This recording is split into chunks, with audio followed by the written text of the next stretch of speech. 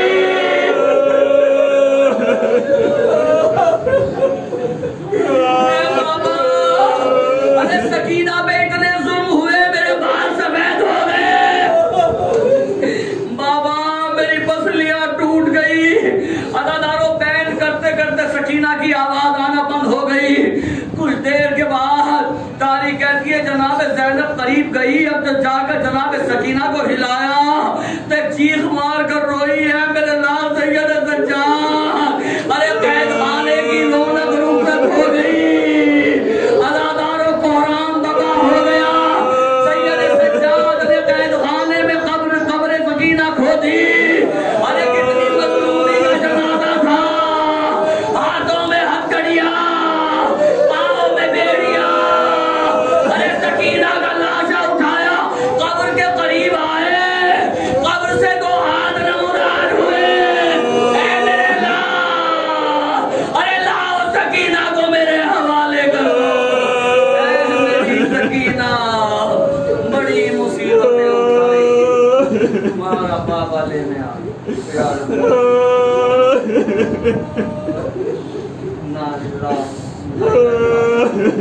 رضا قضائی و تسلیم لامر اللہ رب الدہر وعطیہ ہمارے الہ واقع چاہتا معصوم علیہ السلام کے اس مجلس کو شرف قبولیت عطا فرما.